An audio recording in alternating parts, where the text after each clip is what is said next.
I quit. Don't think the morning show's about that. All right, here we go, guys. 94.3 The Ox, King George, getting unwound on your Monday ride. 8:30 now, time for Coffee Talk, brought to you by the Comanche Chamber of Commerce and Agriculture. Check them out at #Explore Comanche, Texas, as we welcome into the studio Cynthia Newton with Hope Counseling. Good morning. Good morning. And your sidekick over here. My sidekick. My sidekick. Kyra Owen, along with us. Hi. She's the one who brings the dog to the office. Yeah. Yes, I saw something Did about you see that? Was it, what do you call, emotional? It was an emotional support dog. For There you Fred. go, yeah. Yes. For me. Oh, yeah. For her. Anyway, it's her dog. I saw who had it. I saw who had it in the pictures. It wasn't her. No, because I was taking pictures because it was cute. Okay. It liked me. Yeah. Then she had to take it away. Well, that's how it goes when it's not your dog. I know. It's not very fair. It's When you can't even hang on to your own dog, how would you want somebody else to trust you with theirs? We found her. Oh, found her. okay. Okay. She went to Mimi's house where she would be safe. What's her name? Which one, the dog or my mom? Well, Mimi, obviously. I know her name. Oh, the dog's name is Dixie. Dixie. There you go. Okay. Dixie. Dixie dog. Dixie dog. Dixie dog. Oh, yeah. What are we supposed to be talking about? Oh, this yeah. morning? I'm sorry. Anyway, so this month is what's known, which we're almost through it, but almost through with it, I cannot talk, is known as what's called Second Chance Month. Did you know that? I'm down with that. What about Fourth Chance Month? Second Chance Month. Okay, so there's actually a Second Chance Act, which I'm going to get into in just a minute. But on March the 31st, President declared April to be Second Chance Month. In his proclamation, it stated that Second Chance Month is a time for us to reaffirm the importance of helping people who were formerly incarcerated reenter society. America is a nation of second chances, and it is critical that our criminal and juvenile justice system provide meaningful opportunities for rehabilitation and redemption. Every year, over 640,000 people are released from state and federal prisons. Approximately 1 in 3 Americans have a criminal record that creates barriers for their access to education, housing, jobs, and other resources that are essentially successful for reintegrating into society, causing nearly 75% of formerly incarcerated individuals to still be unemployed a year after their release. Right. 75% still be unemployed due to all these barriers that they have to face. All right, so what are you doing over there? She's making noises. Give me a second chance. There you go. Second chance. All right. So when it comes to mental health of those that have been incarcerated, 15% of men and 31% of women are affected while incarcerated.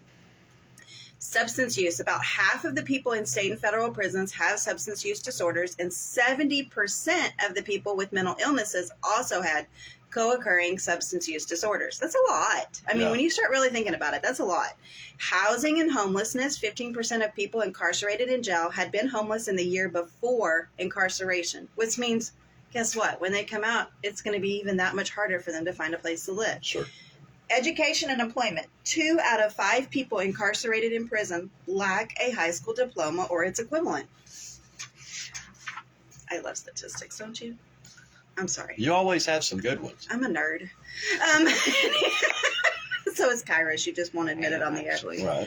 All right. So employment rates and earning histories of people in prisons and jails are often low as a result of limited education, physical and mental health problems, or other challenges. The stigma of having a criminal record and having been out of the workforce often exacerbates these challenges after release. All right. So children and families. Approximately 2.7 million children in the United States. 2.7 million children in the United States have a parent who is incarcerated. That's a lot. It's a lot of kids. Yeah. So the Second Chance Act. All right. So the Second Chance Act. If you're not familiar with this, it's been in play for a few years. I mean, I'd really encourage you to go do some research on it. It's been a movement to help people get a second chance. Okay. You're not rubber stamped with the mistakes that you made. I mean, that's the point. You know, I mean, we all make mistakes, right? It's can we overcome them? Well, we can't overcome them if we're constantly looked at who we were. And I will say that. I mean, I see that every day. I see it constantly every day of people that are just stigmatized for the mistakes that they made. They may be a completely different person than they were when they made those mistakes. But because a paper says this, Right. because a file says this, that's who they are. And you see that with kids, you see that with adults, you see that everywhere. Sure. So we as a society have to look and have to give people a second chance. That Second Chance Act authorized up to $165 million in federal grants to state, local, and tribal government agencies and nonprofit organizations to help people get that second chance. Second Chance Month is an important opportunity for our nation, communities, and churches to become aware of these roughly 44,000 documented barriers to reentry. 44,000 barriers to reentry into society. You wonder why the recidivism rate is so high. Right. It's a whole lot easier to go back in than it is to try to cross all these barriers when you come out. Okay, so we have to commit to helping our formerly incarcerated neighbors pursue full lives as contributing members of our society. We all make mistakes, okay? We all make mistakes. Some people get caught, some people don't. Right. I will say that, And unfortunately, again, it's about who we are and what we do. It's also vital that we address both the root cause of crime and the underlying needs of returning citizens using resources devoted to prevention, diversion, reentry, trauma-informed care, culturally specific services, and social support. That was a lot of words. So you look at the root cause. Okay, we got to get back to the root. We got to identify what's causing the crime. Why? What's the underlying need? Returning. And how do we help these individuals? We must rethink the existing criminal justice system and whom we send to prison and for how long. Okay, how unaddressed trauma and abuse create pipelines to incarceration. It does. It happens every day. Okay, how people are treated while they are incarcerated, how prepared they are to re-enter society once they have served their time. They're sitting in a cell, some of them in a cell, and don't ever see daylight, but for maybe an hour a day. Right. And we want them to go back and be normal functioning human beings in society. It's not going to happen. Expectations are way too high. It's just like our military. We send them out to war and we expect them to come back and be just fine. It's not going to happen. You have to have reentry programs.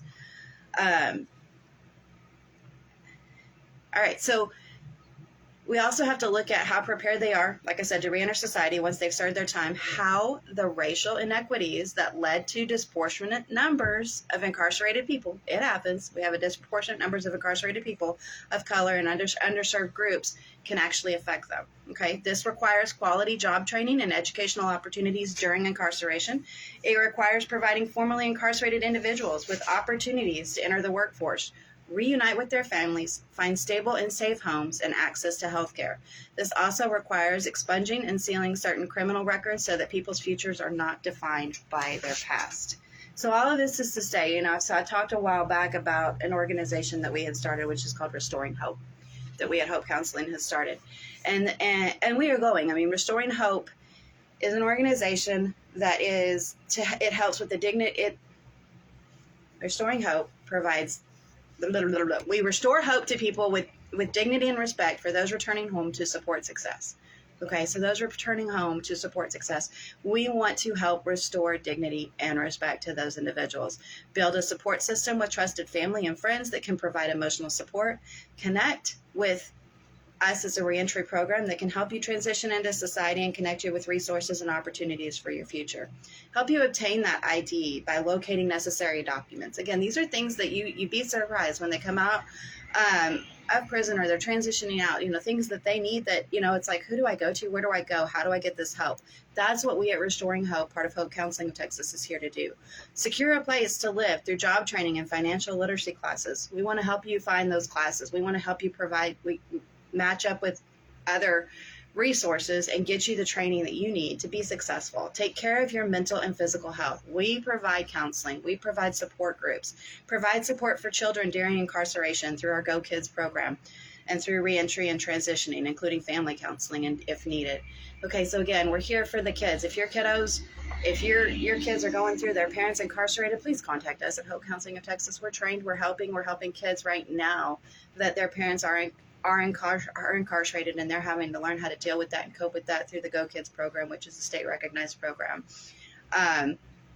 We'll also want to provide substance abuse support through Celebrate Recovery, which we're starting in our areas. And then we also provide support groups for those coming out, as well as your loved ones. Okay, your loved ones.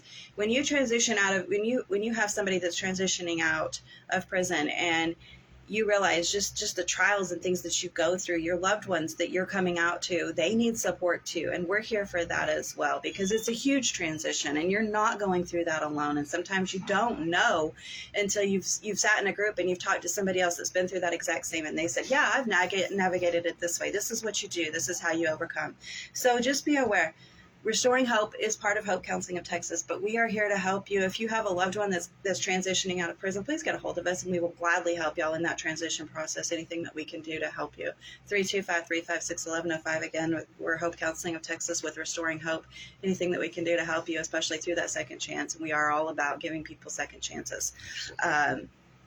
You're not a file. You're not a rubber stamp. You're not the crime that you committed. You know, just like you're not a stigma, you're not a mental health diagnosis. Okay, you can overcome. You can be an integral part of society.